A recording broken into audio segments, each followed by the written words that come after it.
बिस्मिल्लाहिर्रहमानिर्रहीम। अस्सलाम वालेकुम नाज़रीन मोहतरम, आप देख रहे हैं आज तक न्यूज़ और मैं हूं समी। इससे पहले आप इस कहानी की 9 किस्तें सुन चुके हैं और अब 10वीं किस्त मुलाहिज़ा फरमाएं। खाने के बाद एक बार फिर मैंने रीटा को फ़ोन किया, लेकिन वो अब भी मौजूद नहीं थी। मैं होटल में ना रुका और बाहर निकल आया। लंदन की सड़कों पर पैदल चलते हुए ये एहसास हो रहा था जैसे हर आँख मेरी तरफ मुतवज्जा हो, लेकिन मैं चलता रहा। फिर एक कवा खाने के सामने फुटपाथ पर लगे हुए स्टॉल पर खड़े होकर मैंने चंद किताबें देखी और उनमें से कोई किताब खरीदने का इरादा कर रहा था कि एक रैक में लगे हुए आज के अखबार पर निगाह पड़ी। बस यूं ही एक नाम नज़र आया था जिसे देखकर मैं चौंके बगैर ना रह सका।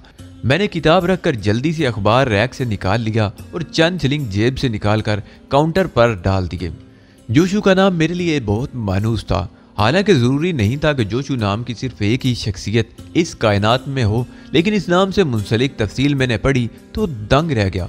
मुझे अपनी कुंदज़ेनी पर अफसोस होने लगा कि अब तक मैंने मकामी अखबारात को क्यों नज़रअंदाज कर रखा था, जबकि अखबारात देखते रहना बेहद ज़रूरी था। हाँ, अखबारात तो खुद मुझे मेरे हालात से बाखबर रखने वाले थे। मैं स्टॉल से हटकर कवा खाने की तरफ बढ़ गया। उसके एक पुरसुकून गोशे में बैठकर मैंने काफ़ी मंगवाई और इस छोटे से इश्तिहार को देखने लगा जिसमें लिखा था, खोए हुए दोस्त की तलाश है अली, अगर लंदन में हो तो होलिस्टर स्क्वायर की इमारत नंबर 12 में आ जाओ। तुम्हारा दोस्त तुम्हारे लिए बेचैन है, जोशू। ये मेरे अलावा और किसके लिए हो सकता था? मेरा दोस्त, मेरा हमदर्द जोशू यहाँ तक आन पहुँचा था। ज़हन में अजीब अजीब तासरात उभर आए, सारी उदासी दूर हो गई। जोशू के लिए दिल में अकीदत पैदा होगी। कुछ लोग ऐसे भी होते हैं जो थोड़ी सी शनासाई को न जाने कौन कौन से रूप दे देते हैं। समझ में नहीं आता कि इनके सीने में कौन सा दिल धड़कता है। जल्दी जल्दी काफ़ी पी और फिर बिल अदा करके उठ गया। अखबार तय करके जेब में रख लिया था। मैं इसी वक्त जोशू से मिलना चाहता था। उसकी आमद के एहसास ने तबीयत में एक जुलाई सी पैदा कर दी थी। हालांकि एक एहसास शर्मिंदगी भी था। जोशू के लिए कोई अच्छी रिपोर्ट नहीं थी मेरे पास। अभी तक मैं लंदन में अपने लिए कोई बेहतर मुकाम बना नहीं सका था। उसे यही बताना पड़ेगा या फिर मुमकिन है जोशू को एंड्रयू एलिस की हकीकत मालूम हो गई हो और वो बेचारा फिर हालात संभालने आ पहुंचा हो। लेकिन बहुत मुख्तसर वक्त में ये सब कुछ हो गया था। इतनी जल्दी ये सब कुछ कैसे हुआ? मैंने लेस्टर स्क्वायर के बारे में मालूम किया और फिर एक डबल डेकर बस में बैठकर चल पड़ा। लंदन से नावाकफियत बुरी तरह खुल रही थी। बराबर की नशिस्त पर स्याह बालों वाली एक नौजवान लड़की बैठी हुई थी। किसी कदर पिस्ता कामद लेकिन पुरकशिश थी। लंबे लंबे बाल हवा में उड़ रहे थे। वो यूरोपी तर्ज के खूबसूरत लिबास में मलबूस थी। चंद साथ के बाद उसने मेरी तरफ देखा तो मेरे होंठों पर ख्वाह मुखा मुस्कुराहट फैल गई। वो भी मुस्कुरा दी। हेलो, मैंने कहा और उसने गर्दन खम कर दी। मौसम कुछ खराब है। ज्यादा भी नहीं, उसने जवाब दिया। आप कहाँ जा रही हैं? सुरिथम। क्या होलिस्टर स्क्वायर रास्ते में पड़ता है? हाँ। आप अजनबी हैं? उसने चौंक कर पूछा। स्याह हूँ। ओह, कौन से मुल्क से ताल्लुक रखते हैं? पाकिस्तानी हूँ। खूब। इस बार वो दिल से मुस्कुराई। लेस्टर स्क्वायर पर उतरेंगे? जी, मैंने जवाब दिया। तीसरा स्टॉप होगा। मैंने शुक्रिया अदा करके गर्दन हिला दी। फिर पूछा, आप भी मकामी नहीं मालूम होती? मैं यूरोप और अफ्रीका का इम्तजाज हूँ। उसने इंकिशाफ किया। क्या मतलब? माँ बरतानवी, बाप अफ्रीकी, उसने मुस्कुरा कर कहा। ओह, मैंने आहिस्ता से कहा और खामोश हो गया। और उसके स्याह बाल और स्याह आंखें इस स्याह और सफ़ेद इम्तजाज का मंजर थे। बहरहाल इससे ज्यादा छानबीन बेसुध थी। मैं जानता था कि इसे दोस्त बनाने में कोई दिक्कत नहीं होगी, लेकिन फायदा? मैं तो खुद ज्यादा लोगों से बचना चाहता था। तीसरे स्टॉप पर मैंने बस छोड़ दी। अब इमारत नंबर 12 की तलाश थी। इस सिलसिले में भी एक राहगीर से मदद ली। उसने एक तरफ इशारा करते हुए कहा, वो नंबर 9 है। इसी तनासब से 10 और 11 छोड़ दें, 12वीं इमारत मिल जाएगी। मैं शुक्रिया अदा करके आगे बढ़ गया। 12 नंबर इमारत खासी कुशादा और खूबसूरत थी। बड़ा गेट दोनों तरफ से सुर्ख फूलों से लदा हुआ था और गेट पर बाईं सिमत बेल लगी हुई थी। मैंने धड़कते दिल से काल बेल पर उंगली रख दी और चंद साथ के बाद एक दराज कामद शख्स गेट पर आ गया। उसके कदोखाल चीनियों के से थे, लेकिन कदो कामद से वो आम चीनियों से मुख्तलिफ लग रहा था। उसने मुझे देखा और चौंक पड़ा, फिर मुस्कुरा कर झुक गया। मिस्टर अली, उसने कहा और दरवाजे के सामने से हट गया। उसके अंदाज में एहतराम था। मैं गहरी सांस लेकर अंदर दाखिल हो गया।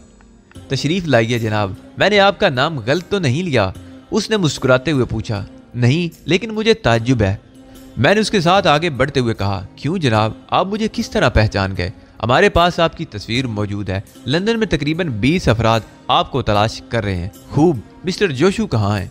इस वक्त मौजूद नहीं, लेकिन थोड़ी देर के बाद पहुंच जाएंगे। उन्हें आपके आने की इतला दे दी जाएगी। उसने एक खूबसूरत ड्राइंग रूम खोल दिया और मैं एक सोफे पर बैठ गया। मैं इतला दे दूं। उसने इजाजत चाही और मैंने गर्दन हिला दी। दराज का चीनी बाहर निकल गया था। मैं जोशू के बारे में सोचने लगा। उस शरीफ नफ्स शख्स ने मेरे लिए जिस कदर जदोजहद की थी, कभी फरामोश नहीं की जा सकती थी। मैं भला उसे इसके एहसानात का क्या सिला दे सकता था। देर तक मैं ड्राइंग रूम का जायजा लेते हुए ख्यालात में खोया रहा।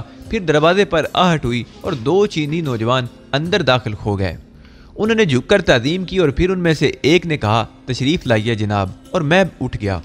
क्या मिस्टर जोशू आ गए? मैंने पूछा। जी हाँ, कुछ देर के बाद वो आपसे मुलाकात करेंगे, उस चीनी ने जवाब दिया। और मैं खामोशी से चलता हुआ एक दूसरे कमरे के दरवाजे पर आ गया, जो एक तवील रायदारी के आखिरी सरे पर था। चीनियों में से एक ने आगे बढ़कर एहतराम से दरवाज़ा खोल दिया और मुझे अंदर चलने का इशारा किया। एक ठंडा और खूबसूरत कमरा था। खुशगवार खन की फैली हुई थी। फर्श पर कीमती कालीन बिछा हुआ था और उसी की मुनासिब से फर्नीचर भी आला दर्जे का था। आप आराम करें, अगर गुस्ल करना चाहें तो वो बाथरूम मौजूद है। इसके अलावा किसी चीज़ की हाजत हो तो। क्या मिस्टर जोशू से मुलाकात में देर लगेगी? थोड़ी देर। वो यहाँ मौजूद नहीं, उन्हें आपके आने की इतला दे दी गई है, बस पहुँचने ही वाले होंगे, उस चीनी ने कहा।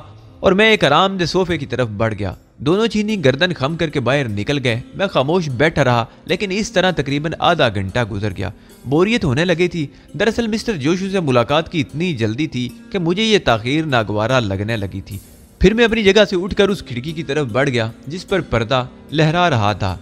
मैंने वो पर्दा सिरकाया और खिड़की की चुटकी खोलने की कोशिश की, लेकिन खिड़की बाहर से बंद थी। अजीब तरह की खिड़की थी, बेहद मजबूत। इसमें शीशे भी नहीं थे, लेकिन उसके बाहर से बंद होने की वजह समझ में नहीं आई।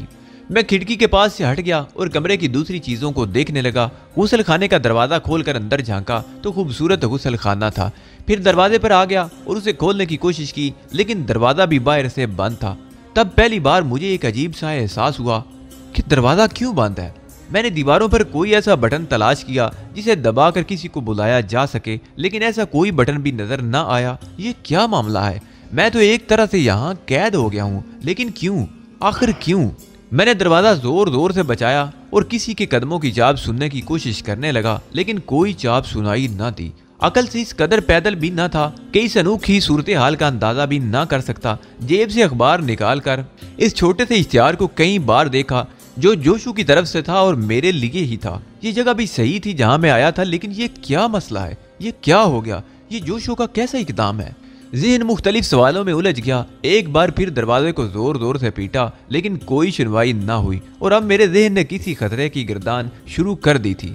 लेकिन खतरा क्या था, ये बात अभी तक समझ में नहीं आई थी। अकल ने काम करना छोड़ दिया था। मैं दोबारा आराम कुर्सी पर आ बैठा। ले दे के एक ही बात जहन में आई, जोशू किसी तरह रोशनी में आ गया है। मेरे लंदन पहुंचने की खबर किसी तरह दूसरे लोगों को मिल गई है और शायद मैं दुश्मन के हत्थे चढ़ गया हूँ। वक्त गुजरता गया। इसी दौरान मैं कई बार दरवाजे के पास गया, उसे पीटा, लेकिन यूं लगता था जैसे वहां कोई मौजूद ना हो। थक हार कर दोबारा अपनी जगह पर आ बैठा और फिर कई घंटे गुजर गए।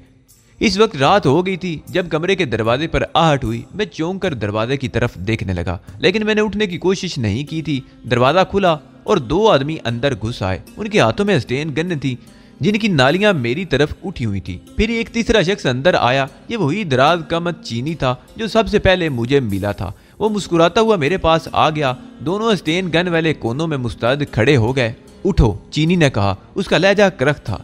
मैं खड़ा हो गया। हाथ ऊपर करो, उसने फिर कहा। और मैंने एक बात महसूस की। जब पहली बार उसने मुझसे बात की थी तो उसके लहजे में तब्दीली थी। वो चीनियों के से अंदाज में इंग्लिश बोल रहा था, लेकिन इस वक्त उसका लहजा खालिस अमरीकी था। मैंने हाथ बुलंद किए तो उसने मेरी जेबों की तलाशी ली, लेकिन मेरे पास असला नहीं था। ताहम उसे जो कुछ मिला उसने निकाल कर एक तरफ रख दिया। आखिर में चौथा आदमी अंदर दाखिल हुआ। कुशादा जिस्म और चौड़े चेहरे वाला एक खतरनाक सूरत अमरीकी, जिसकी छोटी छोटी आंखों से शोले उबल रहे थे।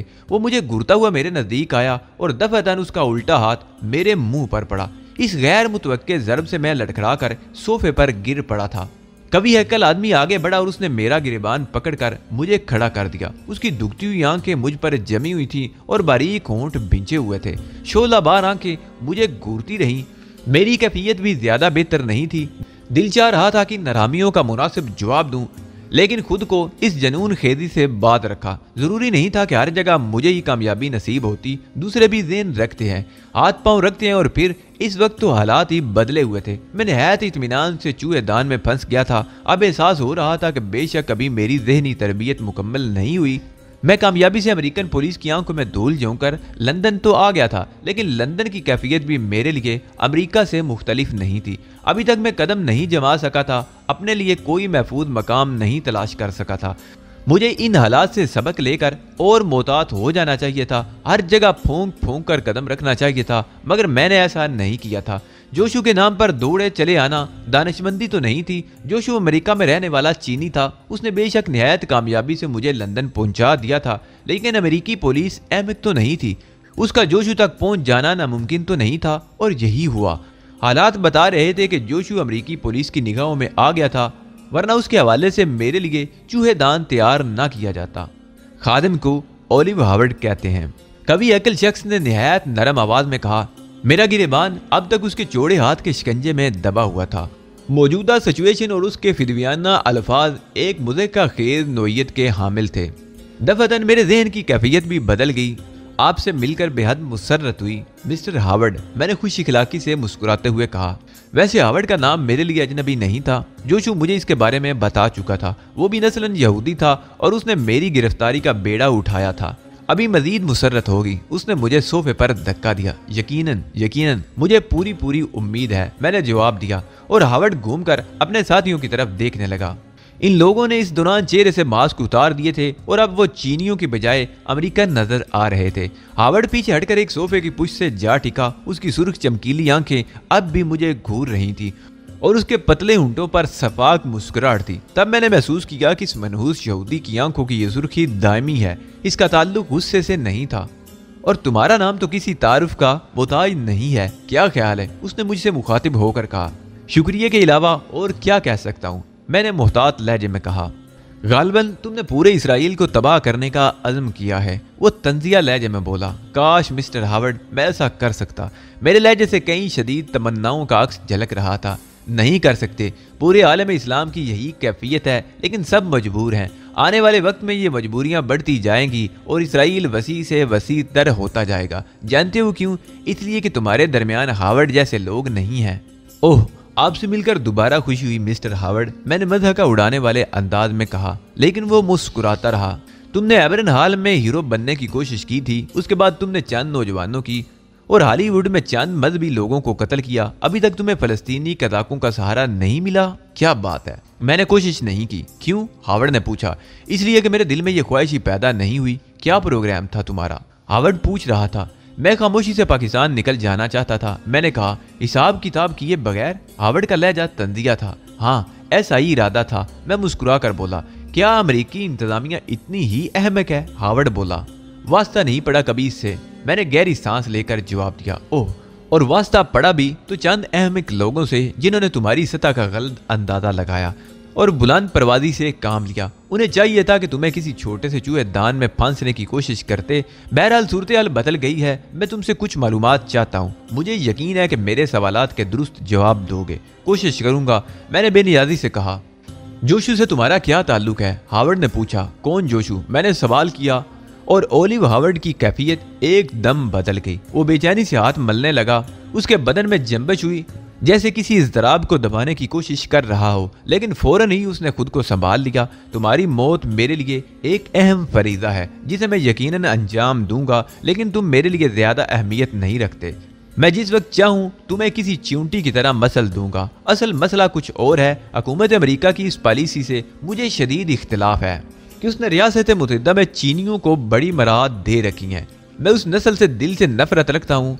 उसने अमन पसंदी का जो ढोंग रचा रखा है वो फराड है, और यकीन करो इस फराड को मैं नाकाम बना दूंगा। उनकी सही तस्वीर हुकूमत को पेश करके उसे इस बात पर मजबूर कर दूंगा कि अमेरिका में एक भी चीनी ना रहने दिया जाए। और मेरे दोस्त, तुम इस काम के लिए एक बेहतरीन आदमी साबित होगे। तुम यहूदी दुनिया में किसी से भी मोहब्बत करते हो, मुझे इस बात का जवाब दो। मैंने कहा, इसका जवाब वक्त देगा। वो वक्त जब दुनिया पर इसराइल की हुकूमत होगी, सिर्फ इसराइल की। हावर्ड का लहजा वहशियाना था और ऐसा कभी नहीं होगा, ये मेरा ईमान है। मैंने कहा। जवाबन हावर्ड ने एक मजनूनाना कहका लगाया वक्त बताएगा, सिर्फ वक्त। वक्त बहुत कुछ बताएगा मिस्टर हावर्ड, देखते रहो। और तुम लोग, हावर्ड ने जैसे मेरी बात ही नहीं सुनी थी। तुम लोग भी याद करोगे कि किसी से वास्ता पड़ा था। एबरन हाल में तुमने तकरीर करके पाकिस्तानियों के खिलाफ महाज खोल दिया है। तुम्हारे लिए भी बहुत कुछ हो रहा है। बहरहाल ये सब बाद की बातें हैं। पहली बार अमेरिका में एक मजबूत चीनी मेरे जाल में फंसा है। मैं देखूंगा कि वो किस कदर ज़हीन है। बिलाखिर इस कछुए को इसके खोल से निकाल लूंगा। कब तक छुपा रहेगा वो, और तुम मेरी मदद करोगे। मुझे किसी कछुए से कोई दिलचस्पी नहीं, मैंने मुस्कुराते हुए कहा। जोशु से तुम्हारी मुलाकात कब और कैसे हुई? क्या तुम्हारे सिफारत खाने ने उसे तुम्हारी मदद पर आमादा किया था? हावर्ड ने एक ही सांस में कई सवालात कर डाले। ये बात तुम मेरे सफारत खाने से क्यों नहीं मालूम कर लेते? मैंने सादगी से कहा। वहां से भी मालूम कर ली जाएगी, तुम्हारा क्या जवाब है? हावर्ड का लहजा जहर आलूद था। सिर्फ ये कि मैं जोशु नामी किसी चीनी से वाकिफ नहीं हूँ। अमेरिका से इंग्लिस्तान किस तरह आए? हावर्ड ने लहजा बदल कर पूछा। जिस तरह भी मुमकिन हो सका। मैं इस सिलसिले में तफसीलात बताना पसंद नहीं करता, मैंने सरसरी सा जवाब दिया। मिस्टर अली, तुम इतना जरूर समझ रहे हो कि मैंने अब तक जो किया है उसकी एक ठोस हैसियत है, वरना जोशु के नाम पर तुम दौड़े चले ना आते। तुम्हारी इस आमद का ऐलान है कि हम सही खतूत पर चल रहे हैं। बहरहाल तुम्हारी जुबान खुलवाना मेरे लिए एक खेल की हैसियत रखता है। तुम्हारा एक अज़ू मेरी बातों का जवाब देगा, उसके लिए इंतजार करो। मैं तुम्हें तुम्हारे दोस्तों के साथ जहन्नम रसीद कर दूंगा। हावर्ड अब बदतमीजी पर उतर आया था। ये तुम्हारी मर्जी है हावर्ड, मैंने सुकून से जवाब दिया। ओलिव हावर्ड फिर नॉर्मल हो गया था। उसके होंठों पर पुरसुकून मुस्कुराहट फैल गई थी। न जाने उसके जहन में कौन से नए मंसूबे ने जन्म लिया था। उसने अपने साथियों की तरफ देखकर कहा, बेहतर है मिस्टर अली को आराम करने दिया जाए। इस तरह इन्हें अपने मुस्तकबिल के बारे में फैसला करने में आसानी होगी। वो उठा और अपने साथियों के हमरा कमरे से बाहर निकल गया। दरवाजा बाहर से बंद हो गया था। मैं उसकी इस गैर मुतवक्के हरकत पर हैरान रह गया था, लेकिन खुद को इतना मासूम जाहिर करना भी मौत को जल्द बुलाने के मुतरादिफ था। कम अज कम इतनी बात तो समझ लेनी चाहिए थी कि कोई नया मंसूबा हावर्ड के ज़हन में आया है, जिसने फौरी तौर पर उसके रवैये में तब्दीली पैदा कर दी है। और ये नया मंसूबा, मैंने ओलिव हावर्ड की ख्वाहिश के मुताबिक आराम करने का फैसला कर लिया और मुसहरी पर लेटकर उन हालात पर गौर करने लगा। हावर्ड क्या चाहता है? उसने बताया था कि वो अमेरिका में आबाद चीनियों से नफरत करता है। यहूदी वैशी मेरी ज़हनी रो जोशु की तरफ चली गई। एक नरम खूब, मेहरबान और मोहब्बत करने वाला इंसान। कमबख्त ओलिव हावर्ड न जाने किस तरह उसकी बू पा गया। अब इसमें तो कोई शक ही नहीं रह गया था कि हावर्ड ने किसी न किसी तरह तफसील मालूम कर ली है, लेकिन अंदाज़ा ये हुआ था कि वो अभी तक जोशु पर हाथ नहीं डाल सका था। इसका मतलब है कि मुझसे बड़ी हमाकत हुई। जोशु की इख्तियार पर मुझे यूं नाक की सेध में नहीं चले आना चाहिए था, बल्कि होना यह चाहिए था कि पहले मैं इस इमारत के गिर्द चक्कर लगाकर यहाँ के हालात मालूम करता और उसके बाद अगर मुतमईन होता तो फिर जोशु से मुलाकात करने की कोशिश करता। लेकिन मैंने हमाकत की और जोशु की पोजीशन भी ख़राब कर दी। मुझे शदीद अफसोस होने लगा। मुमकिन है जोशु ने मेरे वजूद को तस्लीम करने से इनकार कर दिया हो और मामला सिर्फ मेरी गिरफ्तारी पर मुनहसर हो। मेरा इस तरह चले आना इस बात का सबूत है कि मेरा ताल्लुक जोशु से था। एहसास हमाकत से मेरे ज़हन में चिंगारियां भर गईं। फिर मुझे खुद पर शदीद गुस्सा आने लगा। मैंने अपनी बेवकूफ़ी से अपने इंतहाई मुखलिस दोस्त को खतरे में डाल दिया था। ये तो कोई बात नहीं हुई। सारा मामला मेरा ज़ाती है। दूसरों को मेरे इस जज्बे से कोई फ़ायदा नहीं हुआ, बल्कि मेरे दोस्त मेरी वजह से मुश्किलात का शिकार हुए हैं। मुझे पहले अपनी ज़हनी पहुँच, अपनी ज़हनी सलाहियतों का जायज़ा लेना चाहिए। जज्बे तो हर सीने में मौइज़न होते हैं। सिर्फ जज्बात से ही तो काम नहीं चलता, और भी बहुत सी चीज़ों की ज़रूरत है। अगर मेरी कारकर्दगी इतनी शानदार रही तो मैं अपनी हमाकतों से तंजीम को भी नुकसान पहुंचाऊंगा। एबरन हाल की पुरजोश तकरीर ठीक थी कि मैं हकीकतों को झूठ में मलफूस नहीं देख सकता था। उसके बाद मैंने शनाज के कातलों को कैफरे किरदार तक पहुंचा दिया था। उसके बाद खेल ख़त्म हो जाना चाहिए था। मुझे अमेरिकन पुलिस के हाथों गिरफ्तार होकर बिजली की कुर्सी पर बैठ जाना चाहिए था, या उससे मुकाबला करते हुए गोली का शिकार हो जाना चाहिए था, या अगर ये सब कुछ नहीं तो अपनी सलाहियतों पर इन्हिसार करना चाहिए था, ना कि दोस्तों को अपने जज्बों का शिकार बनाता फिरूं। ये तो इंतहाई अहमकाना हरकत है। फिर मुझे चाहिए कि खुद को आजमाऊं और अपने बारे में खुद ही फैसला कर लूं। अगर इस काबिल नहीं हूं तो फिर मुझे मर जाना चाहिए। ये एहसासात एक जुनून की शक्ल इख्तियार करके मैं उठकर बैठ गया और हावर्ड की कैद मुझे गवारा नहीं थी। मैं खुद को आजमाने पर तुल गया था। मैंने चारों तरफ निगाह दौड़ाई। मुझे कैद करने वाले अहमक नहीं थे कि ऐसी जगह कैद करते जहां से फरार होने में आसानी होती। कमरे में कोई ऐसी जगह नहीं थी, सिर्फ एक दरवाजा था जो बाहर से बंद था। मैं इस दरवाजे के पास पहुंच गया और फिर दरवाजे पर दस्तक दी। मेरी दस्तक पर बाहर से आवाज आई, क्या बात है? दरवाजा खोलो, बहुत जरूरी काम है, मैंने घबराई हुई आवाज में कहा और चंद साथ के बाद दरवाजा खुल गया। दो आदमी थे जिनके हाथ में दबे हुए पिस्तौल नुमाया थे। वो मुझे मशकूक निगाहों से देख रहे थे और पूरी तरह मोहतात थे। ये लाश किसकी है और इसे यहाँ क्यों रखा गया है? मैंने खौफजदा अंदाज में कहा और मेरा जादू चल गया। इस अनोखी और नाकाबिले यकीन बात पर उनकी तवज्जो मुझसे हट गई और वो किसी कदर कमरे में घुस आए। बस इतना ही चाहता था। मैंने बड़ी महारत से उनके पिस्तौलों पर हाथ मारे और मैं पिस्तौल उनके हाथों से निकालने में कामयाब हो गया। उनके हल्क से बेइख्तियार आवाजें निकल गईं, लेकिन अब भला मैं उन्हें संभलने का मौका किस तरह दे सकता था? इस वक्त किसी बाकायदा जंग का सवाल ही पैदा नहीं होता था। मैंने उनमें से एक की गर्दन पकड़कर उसका सर दीवार से दे मारा। दूसरे ने अकब से मुझ पर हमला किया था। उसका गुंसा मेरी गुद्दी पर पड़ा और मेरी आंखों में तारे नाच गए। उसके साथ ही अकबी हमलावर ने मेरा कॉलर पकड़कर पीछे खींचा, लेकिन तवादन बरकरार ना रख सका और मैं उससे उलझा हुआ उसी पर ढेर हो गया। ये मौका भी तकदीर से मिला था। मैं सांप की तरह पलटा और मैंने दोनों हाथों से उसकी गर्दन पकड़ ली। दूसरे आदमी से मैं बेखबर हो गया था जिसे मैंने दीवार से टकरा दिया था। वो कमर टूटे सांप की तरह जमीन से उठने की कोशिश कर रहा था, लेकिन पेशानी का खून उसकी आंखों में भर गया था, जिसकी वजह से वो अंधा हो गया था। दरवाजे की तरफ बढ़ने की बजाय वो अंदर चल पड़ा। इसी दौरान मेरी गिरफ्त में दबे हुए शख्स की जद्दोजहद खत्म हो चुकी थी। चुनाचे इसे छोड़कर मैंने उस कमर टूटे सांप को संभाल लिया और मेरे दो घुंसे उसे भी अपने साथी के करीब लिटाने में कामयाब हो गए। मैं अब तमाम एहतियाती कयूज से आज़ाद था। इस बात का अंदाजा लगाने की जरूरत भी नहीं थी कि बाहर इनके अलावा कोई और भी मौजूद है या नहीं। अलबत्ता इन दोनों के पिस्तौल मैं अपने कब्जे में नहीं करना भूला। दोनों पिस्तौल भरे हुए थे और उनमें 12 गोलियां मौजूद थी। वैसे इनकी जेबों में करेंसी बहुत कम थी, ना होने के बराबर, ताहम काम चल सकता था। पिस्तौल संभाले हुए मैं बाहर निकल आया। राहदारी में हल्की रोशनी फैली हुई थी। इस रोशनी में कोई और नजर नहीं आया। कालीन बिछा हुआ था, जिसकी वजह से कदमों की चाप भी सुनाई नहीं दे रही थी। मैं राहदारी के मोड़ पर आया और फिर दूसरी तरफ घूम गया। यहाँ से 3 सीढ़ियां नीचे पुख्ता फर्श तक थीं, जो इमारत का खुला हिस्सा था। मैं इनसे नीचे उतर गया और फिर बगली दीवार से कूदकर बाहर निकल आया। कुहर आज गहरी नहीं थी और सड़कें किसी कदर रोशन नजर आ रही थी। मैं सड़क के किनारे फुटपाथ पर चलता रहा। मेरी हैसियत मशकूक थी। अगर गश्ती पुलिस वाले मुझे देख लेते तो पूछ गछ कर सकते थे, इसलिए हत्तल इम्कान मोहतात होकर मैं चल रहा था। एक चौक के दूसरे सिरे पर न्यून साइन लगा हुआ था, जिस पर टैक्सी स्टेशन के अल्फाज नुमायां नजर आ रहे थे। मैं उस तरफ बढ़ गया और एक टैक्सी स्टार्ट होकर मेरे पास आ गई। ड्राइवर ने शायद मेरी जरूरत महसूस कर ली थी। मैं टैक्सी का कभी दरवाजा खोलकर अंदर बैठ गया। पकाडली, मैंने कहा और ड्राइवर ने टैक्सी आगे बढ़ा दी। रात के इस वक्त पकाडली का नाम मौजूद तरीन था। मुझे मालूम था कि ड्राइवर को कोई शक नहीं होगा। रोशनियों से जगमगाते पकाडली सर्कस के पास उतरकर मैं मस्त लोगों के से अंदाज में झूमता हुआ आगे बढ़ गया। टैक्सी वापस मुड़कर चल पड़ी। मैं एक फुटपाथ पर खड़े होकर उसकी सुर्ख रोशनियों के उजल होने का इंतजार करने लगा। उसी वक्त बाईं सिम से किसी ने मेरा बाजू थाम लिया और मैं बदन में सनसनी महसूस किए बगैर न रह सका।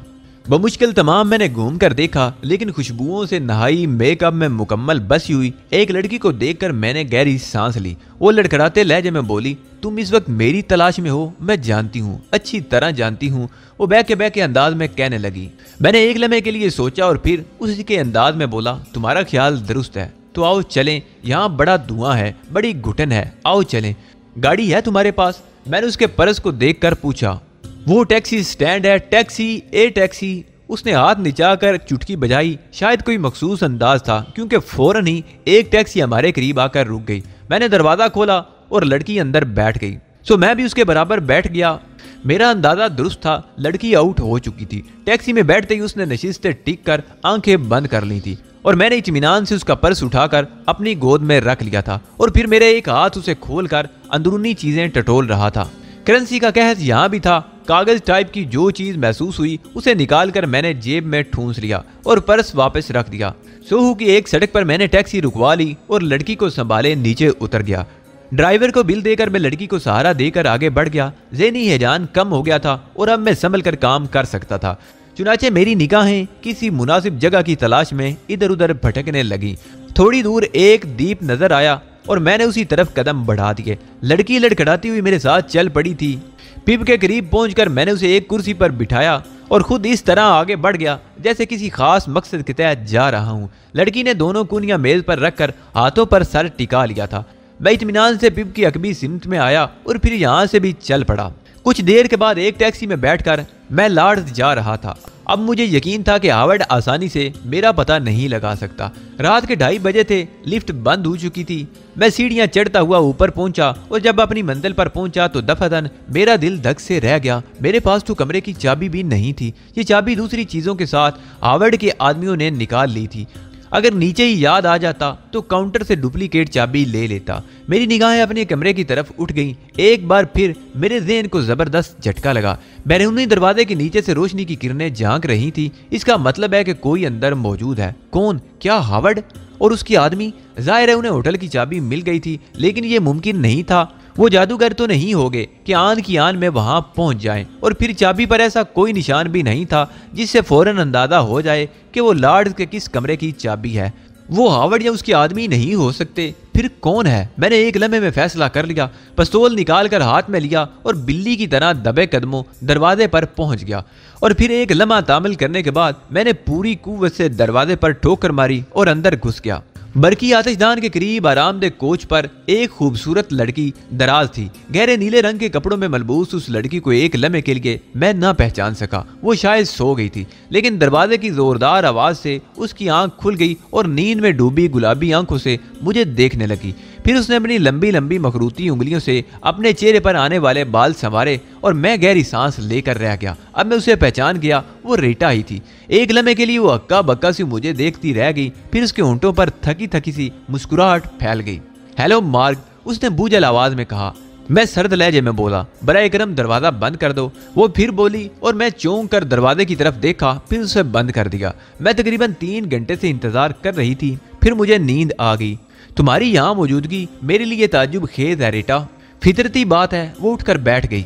तुम्हें इस कमरे के बारे में कैसे मालूम हो गया? मैंने पूछा। मैं तुम्हारी तरफ से गाफिल नहीं थी। तुम्हारा ताकुब करके मैंने ये जगह मालूम कर ली थी। उसने जवाब दिया। कब? मैंने हैरत ज़दा लहजे में पूछा। जब तुम मुझसे मिलने आए थे। बहरहाल तुम्हें इस सिलसिले में परेशान नहीं होना चाहिए मार्क। मैं तुम्हारी हमदर्द हूँ और अब तो सूरत हाल ही बदल गई है। हाँ, अगर अब मैं तुम्हें अली कहकर मुखातब करूँ तो तुम्हें कोई इतराज तो ना होगा। मेरे जहन में एक और धमाका हुआ, लेकिन अब मैं हर तरह के हालात के लिए तैयार था। मेरी निगाह इधर उधर भटकने लगी और उसने आंखें बंद करके मुस्कुराते हुए कहा, कमरे में मेरे अलावा और कोई नहीं मिस्टर अली। तुम्हें मुझ पर भरोसा करना चाहिए। इस कमरे की चाबी तुम्हें कहाँ से मिली? मैंने सवाल किया। पोर्टर से डुप्लीकेट ले ली थी। बैठ जाओ। तुम्हें मेरे ऊपर एतमाद करना चाहिए। बड़ी अहम इतलात लाई हूँ तुम्हारे लिए। डुप्लीकेट चाबी दिखाओगी मुझे? मैंने कहा। वो मेज पर रखी हुई है। उसने एक तरफ इशारा किया और मैंने मोहतात अंदाज में उसे देखा। फिर चाबी के करीब पहुंचकर उसे उठा लिया। चाबी पर वाकई ऐसा कोई निशान नहीं था जिसे लॉर्ड की निशानदेही होती। मैंने गहरी सांस लेकर चाबी मेज पर ही रख दी और फिर एक कुर्सी पर बैठ गया। इसमें कोई शक नहीं है कि तुम्हारी आमद मेरे लिए हैरान कुन है। यह भी ताज्जुब खेज बात है कि तुमने मेरा ताकुब करके मेरी इस रहायशगाह का पता लगा लिया। मुझे वाकई अंदाजा नहीं हो सका था, लेकिन ये सब मुफीद साबित हुआ, वरना मुझे बड़ी परेशानियां उठाना पड़ती। रीटा ने कहा। कैसी परेशानियां? मैंने पूछा। मुझे तुम्हारी तलाश थी और न जाने तुम कब मुझसे राब्ता कायम करते। तुम्हें मेरी तलाश क्यों थी? कोई खास बात है? हाँ, वो गहरी सांस लेकर बोली। सस्पेंस पैदा कर रही हो? मैंने मुस्कुराते हुए कहा। नहीं डियर, मैं तुम्हारे बारे में अंदाजा कर रही हूँ। खैर, मैं तुम्हें एक अहम इतला देने आई हूँ। एंड्रयू एलिस वापस आ गया है, उसने कहा, और एक बार फिर मेरे असाब में खिंचाव पैदा हो गया और वो तुमसे फौरी मुलाकात का ख्वाहिशमंद है। मेरे जहन में सनसनाहट हो रही थी और मैं खुद को संभालने की कोशिश में मसरूफ था। कब? मैंने बेइख्तियार सवाल किया। वो आज सुबह वापस आया है। खुद भी यहाँ आना चाहता था, लेकिन मैंने उसे मना कर दिया और खुद उसका पैगाम लेकर चली आई। तय ये हुआ था कि तुम्हें साथ लेकर आऊं। ओह, मैं कैसे यकीन कर लूं? मेरा लहजा बदस्तूर हैरत ज़दा था। वो इसलिए कि मैं इस वक्त लंदन में तुम्हारी वाहिद हमदर्द हूँ और तुम बेशुमार दुश्मनों के दरमियान घिरे हुए हो, इसमें कोई शक नहीं। मैंने उससे बगौर देखते हुए कहा। तुम अगर चाहो तो फोन पर एंड्रयू से बात कर सकते हो। उसने कहा था कि अगर सारी रात गुजर जाए तब भी वो जागकर इंतजार करता रहेगा। रीटा की यह तजवीज़ मुझे पसंद आई थी। मैंने फोन उठाकर अपने पास रख लिया और रीटा के बताए हुए नंबर डायल करने लगा। थोड़ी देर के बाद दूसरी तरफ से राब्ता कायम हो गया था। मिस्टर एलिस, मैंने पूछा। हाँ, बोल रहा हूँ, दूसरी तरफ से जवाब दिया गया था। अली, मैंने कहा। ओह मिस्टर अली, मैं आप और आपके फ़ोन का बेचैनी से इंतज़ार कर रहा था। क्या रीटा आपके पास मौजूद है? हाँ, मैंने मुख्तसर कहा। उसने आपको मुख्तसर तफसीलात बता दी होंगी। मैं आपसे फौरी मुलाकात का ख्वाहिशमंद हूँ। आप अगर कोई रेफरेंस चाहते हो तो मैं इसका हवाला दूंगा। जिसने आपसे तैयारे में मुलाकात की थी या जिसने आपको लंदन में पहुंचाने के इंतजामात किए थे, क्या इतना हवाला आपके लिए काफ़ी है? ठीक है मिस्टर एलिस, मैं आ रहा हूँ, मैंने जवाब दिया। बहुत बहुत शुक्रिया आपका, ये आना आपके मफाद में होगा। एक दोस्त की हैसियत से आपसे मिलने का ख्वाहिशमंद हूँ। आप देखिएगा, आप और हम मिलकर बहुत सी मुश्किलात पर बासानी काबू पा लेंगे। रीटा ने मुझे कुछ तफसीलात बता दी हैं और मैं अंदाज़ा लगा चुका हूं कि आप अभी तक सख्त मुश्किलात में घिरे हुए हैं। बहुत बहुत शुक्रिया मिस्टर एलिस, मैं पहुंच रहा हूं, मैंने जवाब दिया और टेलीफोन बंद कर दिया। फिर मैंने रीटा की तरफ देखा। रीटा के होंठों पर मुस्कुराहट थी। मैं तुम्हारी गुफ्तगू से अंदाज़ा लगा चुकी हूँ कि तुम मुतमिन हो गए हो। हाँ मिस रीटा, लेकिन आपको ज़रा सी ज़हमत करना होगी। क्या? वो इत्मीनान से बोली। मेरा ये मुख्तसर सा सामान है, आप इसे उठाकर ले जाएं, मैं चंद लम्हात के बाद पहुंच रहा हूँ। क्या तुम होटल का ये कमरा छोड़ने का इरादा रखते हो? रीटा ने पूछा। हाँ, मैंने कहा। क्यों, इतनी जल्दी क्या है? रीटा ने मुस्कुराते हुए पूछा। हालात बहुत ख़राब हो गए हैं। चाबी की डुप्लीकेट से पता चलता है कि इस पर लॉर्ड्स का कोई निशान नहीं, लेकिन मुझे यकीन है कि जो लोग मेरी तलाश में होंगे वो किसी न किसी तरह पता लगाते हुए यहाँ ज़रूर पहुँच जाएंगे। कौन लोग? रीटा मुतहिराना अंदाज में बोली। उसकी तफसील बाद में बताऊंगा। गाड़ी है आपके पास? हाँ, सड़क के उस सिमत खड़ी है, रीटा ने जवाब दिया और मैंने गर्दन हिला दी। रीटा बाहर निकल गई और उसके थोड़ी देर बाद ही मैं भी चहल कदमी के अंदाज में होटल लॉर्ड से निकल आया। लॉर्ड के एक हिस्से में रात के आखिरी प्रोग्राम अब भी जारी थे, इसलिए इस नावक्त भी किसी का बाहर जाना या अंदर आना इन लोगों के लिए बायस हैरत नहीं थी। थोड़ी देर के बाद हम सूरत जैगोर में जा रहे थे। रीटा खामोश थी। मेरा ज़हन तो जज्बात का समंदर बना हुआ था। एंड्रयू की वापसी वाकई ताज्जुब खेज थी। रीटा को भी सारे हालात मालूम हो गए होंगे। बहरहाल उसने इस बारे में कुछ नहीं कहा था, इसलिए मैं भी खामोश था। थोड़ी देर के बाद हम अपनी मतलूबा जगह पहुंच गए। रीटा ने कार पार्क की और चंद लम्हात के बाद हम दरवाजे की बेल बजा रहे थे। इस शख्स को मैंने पहली बार देखा था जिसके कागजात से मैंने लंदन तक का सफ़र किया था। एंड्रयू ने मुस्कुराते हुए मेरा खैर मकदम किया और नहायत दोस्ताना अंदाज में मुझसे मुसाफा करके हाथ पकड़ते हुए अंदर ले गया। रीटा हमारे साथ ही कुशादा ड्राइंग रूम में पहुंचकर उसने मुझे सोफे पर बैठने की पेशकश की और खुद भी मेरे सामने बैठ गया। रीटा एक तरफ बने हुए काउंटर से उनका पसंदीदा मशरूब ले आई। सॉरी मिस रीटा, मैंने माजरत अमेज अंदाज में कहा और एंड्रयू मुस्कुराने लगा। हाँ रीटा, शायद तुम्हें मालूम नहीं कि मिस्टर अली एक एशियाई मुल्क से ताल्लुक़ रखते हैं और कट्टर मजहबी किस्म के आदमी हैं, बल्कि सख्त मजहबी रवश इख्तियार करके इन्होंने अपने लिए दुश्मनों का एक गिरोह तैयार कर लिया है। यूं समझो एक पूरा मुल्क इनका दुश्मन है। ओह, रीटा ऊँट सिकोड़ कर बोली। मैं खामोशी से गर्दन झुकाए बैठा रहा। तो फिर आपके लिए काफ़ी बना लूँ मिस्टर अली? रीटा ने पूछा। ज़रूरत तो महसूस कर रहा हूँ, अगर आपको जहमत ना हो। मैंने साफ गोई से काम लिया और रीटा मुस्कुराती हुई बाहर निकल गई। एंड्रयू एलिस मेरी तरफ देख रहा था। तो हम गुफ्तगू की इब्तदा कहाँ से करें? जहाँ से आप मुनासिब समझें, मैंने जवाब दिया। पहले ये बताइए कि मेरे कागजात पर सफ़र करके यहाँ तक पहुँचने में आपको क्या मुश्किलात पेश आईं? काफ़ी, मेरा ख्याल है मिस्टर रीटा ने आपको इसकी तफसीलात बता दी होंगी। हाँ, मुख्तसर। और मुझे अफसोस है कि उस वक्त मैं आपके साथ इतना मुखलिस नहीं था। मुझे इल्म था कि आपको ये मुश्किलात पेश आएंगी, लेकिन मुझे माफ़ कीजिए कि उस वक्त अपनी जान बचाने का मसला था और मेरे लिए इससे उम्दा तरकीब और कोई नहीं हो सकती थी कि मैं आपको अपनी जगह झोंक दूँ। मैं इस साफ गोई की कदर करता हूँ, मैंने मुस्कुराते हुए कहा। लेकिन उसके बाद हालात बदल गए और जो कुछ सामने आया उस पर मुझे बड़ी ही शर्मिंदगी हुई। खैर, मैं आपको तफसील बता दूँ कि मिस्टर जोशू से मेरी मुलाकात सिर्फ इत्तफाकिया हुई थी। मैंने दुराने गुफ्तगू उन्हें बताया कि मैं अमेरिका में रहने का ख्वाहिशमंद हूँ। अगर कोई ऐसा तरीका दरियाफ्त हो जाए कि मुझे अमेरिका में अजनबी न समझा जाए तो मुझे मुसर्रत होगी। और मिस्टर जोशू फौरन मेरी मदद करने पर आमादा हो गए। उन्होंने मेरे लिए अमेरिका के एक मुकामी शहरी के कागजात मुहैया कर दिए और मेरे कागजात मेरे दस्तखतों के नमूनों के साथ मुझसे ले लिए। मेरे लिए ये बहुत बेहतर सूरत हाल थी। उसके बाद मिस्टर जोशू से कई मुलाकातें हुई। बहुत ही नफसीस शख्सियत है उनकी, मैं उनसे बेहद मुतासर हुआ। लेकिन दफतन मिस्टर जोशू अब से 4-5 दिन कबल मुझे मिले किसी कदर उलझे से नजर आ रहे थे। मुझे पूछने लगे कि लंदन में मेरी हैसियत क्या थी। मैं समझ गया कि कोई खतरनाक सूरत हाल पेश आई है। इब्तदा में मैंने मिस्टर जोशू से अड़ने की कोशिश की, लेकिन बाद में मुझे अंदाजा हो गया कि अगर मैंने ऐसा किया तो मैं अमेरिका में जिंदा सलामत नहीं रह सकूंगा। मिस्टर जोशू के हाथ इतने लंबे थे, चुनाचे मैंने उन्हें सूरत हाल बता दी। एंड्रयू एलिस चंद साथ के लिए खामोश हो गया, फिर बोला, उस शख्स की नफीस तबीयत का मुझे बखूबी अंदाजा हो गया था और मेरे दिल में उसके लिए बड़ी इज्जत पैदा हो गई थी। तब मिस्टर जोशू ने तुम्हारे बारे में तफसील बताई। क्या तफसील बताई थी? मैंने पूछा। यही कि तुम पाकिस्तानी हो, एक पुरजोश मजहबी इंसान हो, मखसूस नजरियात के हामिल, जिनकी वजह से तुमने अपनी कानून की तालीम तर्क कर दी और चंद यहूदी नौजवानों को कत्ल करके निकल भागे। मुझे यह भी तफसील उन्होंने ही बताई कि अमेरिकी पुलिस तुम्हारे ताकुब में थी और उन्होंने मेरे कागजात पर तुम्हें अमेरिका से निकाल दिया है। मैंने गहरी सांस ली।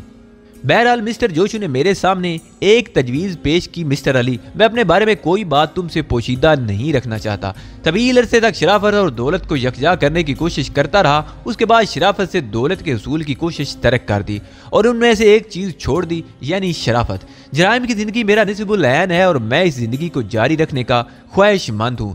लेकिन ठहरो, अभी तक तुम्हारी आंखों में इत्मीनान के तासुरात नजर नहीं आए और तुम्हारा ये शक फितरती है। मिस्टर जोशू ने तुम्हारे नाम एक खत दिया है मुझे और एक तोहफा भी। तोहफा? मैंने पूछा। खत तो ये मौजूद है और तोहफा मेरे सामान में है, एक छोटी सी शीशी जिसमें कोई सयाल है। मुझे इसकी हिफाजत करने के लिए कहा गया था, लेकिन मैं अभी तक नहीं समझ सका कि इसमें क्या है। खत कहाँ है? मैंने पूछा और एलिस ने अपनी जेब से एक लिफाफा निकाल कर मेरे हवाले कर दिया। मैंने बेचैनी से खत खोल दिया था। इंग्लिश में टाइप किया हुआ खत था, लेकिन नीचे जोशू का मखसूस निशान मौजूद था। इसके अलावा शीशी का हवाला इस बात के लिए काफी था कि एंड्रियो जो कुछ कह रहा है सच कह रहा है। शीशी में मेकअप के लोशन के अलावा और कोई चीज नहीं हो सकती थी। मैंने खत की तहरीर पढ़नी शुरू कर दी। डियर अली, तुम्हारी सलामती का ख्वाह तुम्हारा दोस्त जोशू तुमसे मुखातिब है। अली मेरे दोस्त, तुम्हारी रवानगी के बाद मैं मुतमईन था कि लंदन से तुम अपनी मंजिल की जानिब रवाना होने में कोई दिक्कत महसूस नहीं करोगे। ये मसला चूंकि बराह रास्त मेरी ज़ात से ताल्लुक़ रखता था, यानी मैंने ही तुम्हें ये कागजात मुहैया किए थे जिनकी रूह से तुम्हें इंग्लिस्तान में दाखिल होने में कोई परेशानी न होती। लेकिन थोड़े ही दिन के बाद हालात ने मुझे बताया कि तुम्हारी मुश्किलात का सफ़र अभी तय नहीं हुआ। मुझे इल्म हुआ कि एंड्रयू एलिस नामी शख्स लंदन का एक अहम जराइम पेशा आदमी है और लंदन पुलिस को मतलूब है। चुनाचे मैंने उस शख्स से राब्ता कायम किया और उससे उसकी हकीकत उगलवाई। इस दौरान के जैसा मैं तुम्हें बता चुका हूँ कि ओलिव हार्वर्ड जो नस्लन यहूदी है और अमरीकी CIA का एक अहम सरगर्म रुकन भी है, तुम्हारे पीछे लगा हुआ था। ये शख्स अपनी बेपनाह सलाहियतों के लिए मशहूर है और इसके कारनामे अमरीकी महकमा सुराग रसानी में एक नुमायां हैसियत रखते हैं। मैं तुमसे इस खदशे का इजहार कर चुका था कि तुम्हारे पीछे पड़ने वाला ये शख्स दर हकीकत तुम्हारे लिए खतरा साबित हो सकता है, और वही हुआ। मैं आज तक इस बात से नावाकिफ हूँ कि वो कौन से जराए थे जिनसे उसने मेरे और तुम्हारे ताल्लुकात के बारे में मालूमात हासिल कर ली। मेरे तमाम आदमी महफूज हैं और इनमें से कोई इसके हत्थे नहीं चढ़ा, लेकिन उसके बावजूद जब से मुझसे मिला तो बड़ा मुतमईन था। उसने साफ अल्फाज में मुझसे कहा, मिस्टर जोशू, बर्कले यूनिवर्सिटी के नौजवान तालिब इल्म को अमेरिका से निकालने में आपका हाथ है। बेहतर ये होगा कि आप मुझे उसके बारे में मुकम्मल मालूमात फराहम कर दें। मैं जानता हूँ कि वह यहाँ से इंग्लिस्तान गया है, लेकिन मिस्टर जोशू, अगर वो मुझे इंग्लिस्तान में ना मिला तो आपको मेरी मुकम्मल मुआवनत करना होगी। मैं किसी न किसी तरह आपके और उसके दरमियान ताल्लुक तलाश कर ही लूँगा। मेरे हाथ भी बहुत लंबे हैं अली। मैं उस शख्स के वसाइल को अच्छी तरह जानता हूँ और ये भी जानता हूँ कि वो कितना कीना परवर आदमी है। चुनाचे बज़ाहिर तो अभी मेरे लिए कोई खतरा पैदा नहीं हुआ, मगर मुमकिन है हालात कोई संगीन रुख इख्तियार कर लें। इस सूरत हाल में हमें बेहद मुहतात रहना होगा। खैर, अमेरिका में हम लोग इतने भी कमज़ोर नहीं, इसलिए मैं उस शख्स से खौफजदा नहीं। मैं अपना तहफ़्फ़ुज़ बआसानी कर लूँगा, लेकिन मैं तुम्हारे लिए परेशान हूँ। मुझे अफसोस है कि तुम्हें इंग्लिस्तान में पहुँच कर भी मुश्किलात का सामना करना पड़ा होगा और इसमें एंड्रयू एलिस का कसूर है। मैं अमेरिका में उस शख्स का जीना हराम कर सकता था जिसके बारे में मैंने उसे इतला दे दी और इसे इस बात पर तैयार कर लिया कि वो किस नई हैसियत से इंग्लिस्तान जाए और तुम्हारी मदद करे। तब उसने कहा कि वो इंग्लिस्तान जा सकता है क्योंकि उसे खुद भी वहाँ एक काम है। इसकी ख्वाहिश है अली कि तुम इसकी मदद करो और मैं समझता हूँ कि इसमें कोई हर्ज नहीं है। इससे मुनासिब शराइत तय कर लो और इसका काम कर दो। ये इंग्लिस्तान का बाशिंदा है और यहाँ मैंने इसकी शहरग पर हाथ रख दिया है, इसलिए तुमसे दगा नहीं करेगा। मैं नहीं जानता कि हार्वर्ड ने अभी इंग्लिस्तान का रुख किया या नहीं किया। बहरहाल वो तुम्हारे ताकुब में ज़रूर आएगा, इसलिए होशियार रहना भी ज़रूरी है। पिंगली का तोहफा भेज रहा हूँ, तुम्हारे काम आएगा, इसे वसूल कर लो। तुम्हारी बेतरीका ख्वां जोशू। दूसरी बार खत पढ़कर मैंने उसके पुर्जे पुर्जे कर डाले और एलिस ने लाइटर निकालकर मेरे हवाले कर दिया। फिर बोला वो बाथरूम है, इसका निशान मिटा दो। मैं शुक्रिया अदा करके उठ गया और बाथरूम में जाकर खत के पुर्जे बेसन में डाले और उनमें आग लगा दी। इस काम से फारिग होकर आया तो रीटा काफी ले आई थी। काफी के छोटे छोटे घूंट लेने के बाद मैंने पूछा, ठीक है मिस्टर एलिस, मैं मुतमईन हूँ। आप किस नई हैसियत से अब इंग्लिस्तान आए हैं? हाँ, अब तुम मुझे ग्राहम के नाम से पुकार सकते हो। वैसे मुझे हैरत है कि स्कॉटलैंड यार्ड ने अभी तक तुम पर दोबारा हाथ नहीं डाला। वैसे तुमने रीटा को खूब धोखा दिया, इससे तुम्हारी जहानत का पता चलता है। मजबूरी थी एलिस, मैंने रस्मी अंदाज में कहा। हाँ, लेकिन फौरी तौर पर तुमने जो कहानी सुनाई वो भी खूब थी। मैंने अमेरिका में तुम्हारे बारे में बहुत सी मालूमात जमा की हैं। अमेरिकी अखबारात तो तुम पर इदारिये लिखते जा रहे हैं और तुम्हारा पूरा शजरा नस्ब बयान कर डाला। गैन मिलर जैसा शख्स तुम्हारे हाथों से मारा गया। अमेरिका के जराइम पेशा हल्के में तुम्हारे कुछ अकीदतमंद भी पैदा हो गए और वो दरपर्दा तुमसे हमदर्दी भी रखते हैं, क्योंकि गैन मुलर मामूली मुजरिम नहीं था। सब गुजरी हुई बातें हैं मिस्टर एलिस, हमें हाल के बारे में गुफ्तगू करनी चाहिए। बेशक जोशू ने मुझसे कहा था कि उसने अपने खत में मेरे बारे में कुछ हदायत लिखी हैं। यहाँ सूरत हाल मेरे खिलाफ है मिस्टर एंड्रयू एलिस, लेकिन अगर ऐसा ना भी होता तब भी जोशू ने जो आपसे वादा किया है उसे पूरा करना मेरा फर्ज है। मैं आपसे हर ताउन के लिए तैयार हूँ, लेकिन इतना सोच लीजिए कि मेरी गुर्बत आपके लिए भी खतरनाक साबित हो सकती है। वो किस तरह? एलिस ने पूछा। हार्वर्ड के बारे में कुछ जानते हो? मैंने जवाबन सवाल किया। बहुत कुछ, लेकिन बराह रास्त नहीं। जोशू की ज़बानी मुझे ये भी मालूम हुआ है कि वो तुम्हारे पीछे पड़ा हुआ है। सिर्फ पीछे नहीं, बल्कि वो मेरी शाह रग तक पहुंच चुका है। क्या मतलब? उसने चौंक कर कहा। मिस रीटा शायद मुझे तलाश करती रह जाती अगर मैं हार्वर्ड के 2 आदमियों को कत्ल करके उसके चुंगल से ना निकल आता, मैंने कहा, और एलिस की आंखें ताज्जुब से फैल गई। वो संभल कर बैठ गया। यानी ये कब की बात है? एलिस ने पूछा। आज की, अब से चंद घंटे कबल की, मैंने कहा। खुदा की पनाह, मुझे कुछ तफसील बताओ। वो इंतहाई हैरत ज़दा नजर आ रहा था। मैंने उसे अखबार की इश्तिहार से लेकर अब तक की कहानी सुना डाली। रीटा और एलिस दिलचस्पी से यह कहानी सुन रहे थे। मेरे खामोश होने के बाद भी वो देर तक मेरी कहानी में खोए रहे थे। और तुम उस खतरनाक शख्स के चुंगल से निकल आए। वाकई बहुत बड़ी बात है, मामूली काम नहीं। लेकिन हम इस बात से खौफजदा नहीं होंगे। मैं जो तजवीज़ तुम्हारे सामने पेश करना चाहता हूँ, इसमें कई फ़ायदे हैं। मुझे यकीन है कि स्कॉटलैंड यार्ड ने ओलिव हार्ड से ताउन किया होगा, या मुमकिन है CIA का नुमाइंदा होने की हैसियत से ओलिव हार्ड ने यहाँ की पुलिस से खुद को रोशनास ना कराया हो, क्योंकि यहाँ उसकी मौजूदगी को तशवीश की निगाहों से देखा जा सकता है।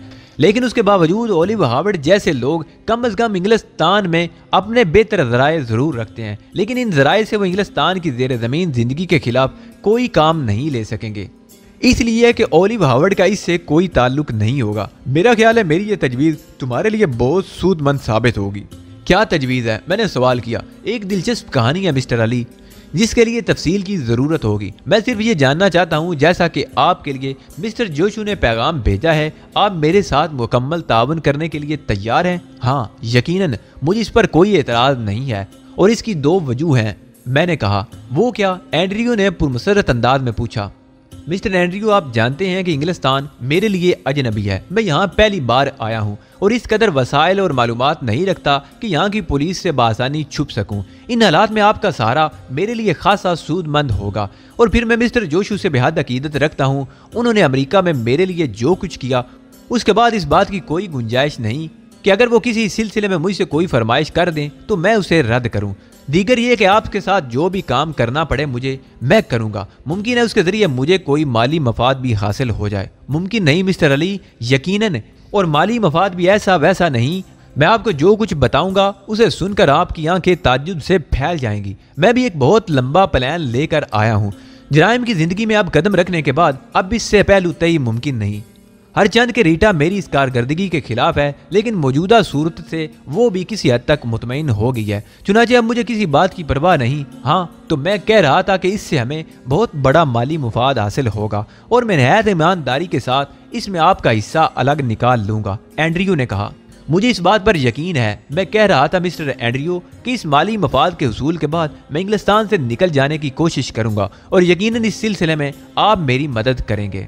मदद का क्या सवाल है? जो हैसियत आपको मिल जाएगी मिस्टर अली, उसके बाद आपके लिए इंग्लिस्तान और उसके कुर्बो जवार के इलाके अजनबी न रहेंगे। आप जहां चाहेंगे जा सकेंगे। ठीक है, मुझे तुम्हारी तमाम शराइत बगैर सुने मंजूर हैं, मैंने कहा और एंड्रयू गर्दन हिलाकर मुस्कुराने लगा।